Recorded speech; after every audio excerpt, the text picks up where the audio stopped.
Practical Business is back, and we're still discussing common bone ailments of the Filipino businessman and businesswoman and other professionals, other office goers. And we will be reading some of the questions that you sent. This one is from Facebook because we post our guests 2 or 3 days in advance. No? So some people can send us the questions in advance. These questions were sent in advance. This one is from, okay, G.I. Joe Shipwreck. So obviously, this is an alias, no? But the question is legitimate. Doc, at what age does bone usually deteriorate? Will drinking lots of milk help? Does drinking alcohol ruin your bones? Okay. At the age of 15 to 25, that's where our bone is the most dense or the hardest, no? And after which, eventually, mababa na yung density niya, especially sa women. No, it decreases, it decreases by around 0.3% every year, 0.3 to 0.5% every year in women. And then, after menopause, the density decreases by as much as 3% every year. So, in 10 years, 30% of your bone has been lost. No? So, kaya nakukuba, no? Yeah. So, will drinking lots of milk help? It will help. It will help. Pero, calcium, no? Pero hindi lahat yun sa milk lang. Does drinking alcohol ruin your bones? Yes, it weakens your bone. Is that true? Yeah. Hindi ba myth yun? No, it's true. Kasama siya sa risk factors ng osteoporosis. So kung malakas uminom, medyo yung brittle yung bones mo, is that it? Yes. So kahit na yung mga occasional drinkers, beware. Occasional, okay na, pero wag yung sobra na every now and then minom. Okay. Also from Facebook, this one is from Agadel Guerrero. From Agadel Guerrero, I've been listening to your tips on practical business. More power to you. Thank you, Ms. Guerrero. And the question is for Pearl. No, this one is from, this isn't a question, this is for Pearl. Greetings from Elena Alba Rodriguez, Divine Cabrera, Ana Vicedo, and Edna Tarosa. Siguro friends mo or classmates. Some of them or are relatives. My students, yeah. You're students, okay. So they're sending you their greetings. Thank you. Okay. Text questions for Dr. Tikman. This is the question is from Ken. Ken from San Juan.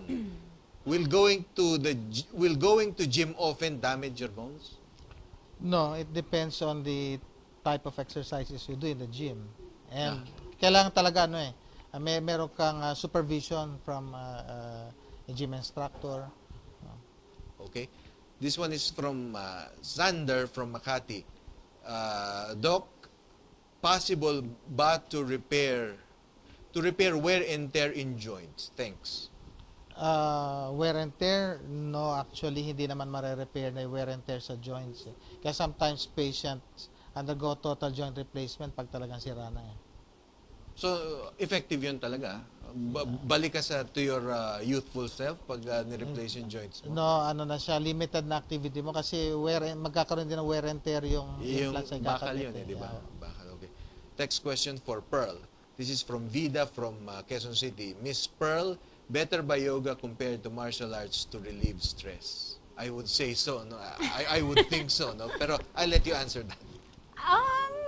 It really depends what kind of stress you want to release. Martial arts is a competitive sport. Yoga is not. So I think it's different in that aspect. This one is from Debbie, also from Quezon City. Hi, paano mo malalaman kung totoo yung yoga instructor at hindi fake?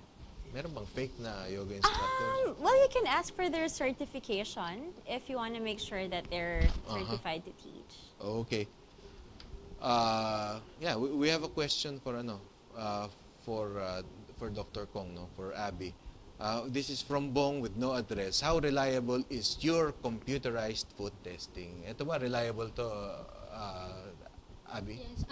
Dr. Kong was established since 1999, and they put podiatrist of Hong Kong. Meron kayong in-house na podiatrist dyan? Um, Nandun yung equipment nyo, no? Yung computerized yes, we equipment? have equipment and it was studied in Hong Kong.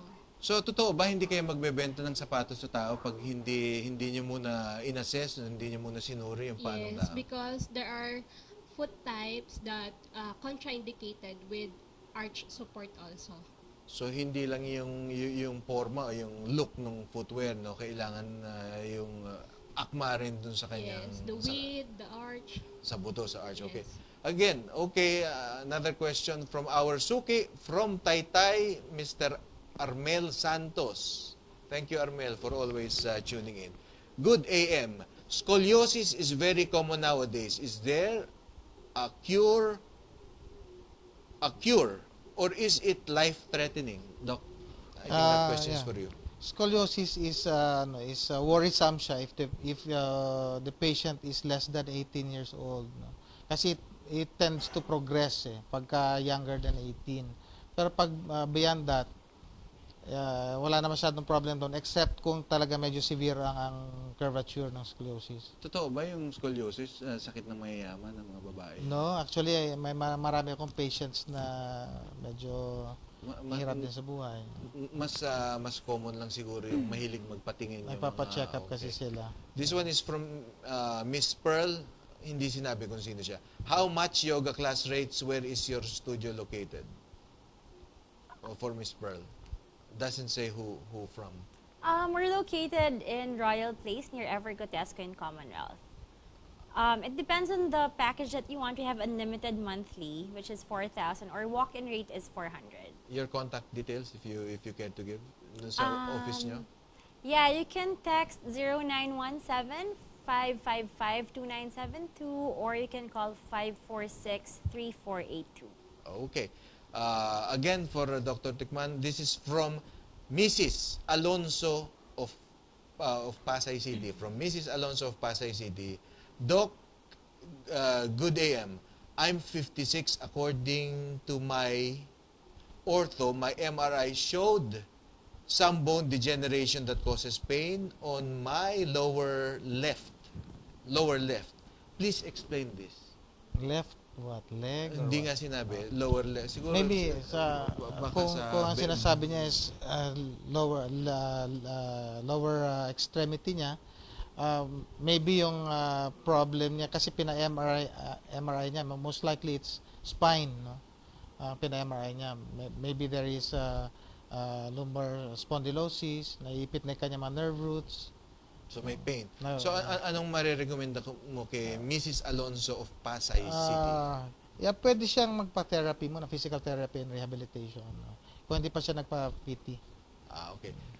From no name. No name. Okay. Kailangan ba mag-undergo ng operation pag flat-footed? Hindi siguro. No.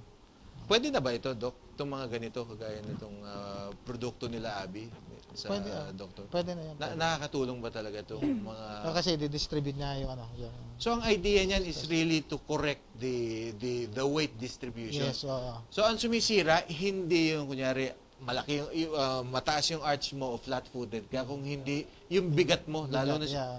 So, pag overweight ka, mas... Yes, mas malaking problem yan. Tapos, meron kang problem sa anatomic configuration ng paa mo. Then, ano ba, Abby, yung tamang weight distribution sa gitna? No, dapat pantay siya.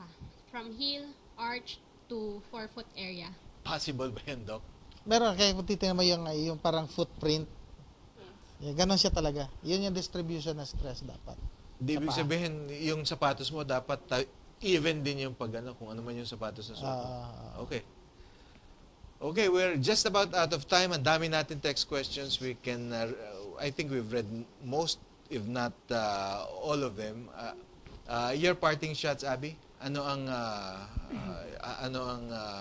panawagan or masasabi mo sa ating viewers who might want to avail of Dr. Kong services and products? Yes, please visit us at Robinson's Galleria, 3rd level, and bring your family for free foot assessment. And bring your foot. Okay. Pearl, your parting shots. Well, I want to invite people to try yoga if you're curious about it. We have a free trial class for new students. You can visit us in Commonwealth. We also have a branch in Makati, in Walter Mart, in Pasong Tamo, and then we also have a new studio in Banawe. It's called Yoga Essences, so you can try it there as well. And you will be relieved of your stresses in life. Yes. Some of them at least. Some, at least. Okay, Doc, yung parting shots natin sa ating mga viewers na marami dyan siguro, busy-busy sa trabaho at nakakaramdam na sila ng mga sakit-sakit na kung saan-saan dyan. First sign or symptom na nagkakaroon na kayo ng problem, consult ka agad before it's too late. No? Kasi pag nag-consult kayo na late na, napakahirap i-treat eh. So, hindi lang yung doctor mo nahihirapan, lalo ka na ng patient. Aha. So, sabi nga nila, first sign, consult ka na kagad. So, ibig sabihin, habang hindi pa masyadong masakit siguro, pumunta ka. At hindi pa rin siguro masyadong mahal ang bayarin nun. Kasi pag medyo degenerated na talaga, mahirap na yun. Mahirap na operasyon na yun. Yeah. So, better yung pwede pang gamot-gamot. Yes. Okay. And on that note, we hope today's show gave you some useful and potentially life-changing ideas. Here at Practical Business, we don't just delve into business issues, but issues that are relevant in the personal life of the businessman and the businesswoman. Okay, in the internet, our website is www.practicalbusiness.tv, and please like Practical Business TV on Facebook. Join us again next Thursday at 11 a.m. for another hour of insightful discussions and updates in the world of business here on Practical Business. I'm your host, Miguel Hill. Have a pleasant day.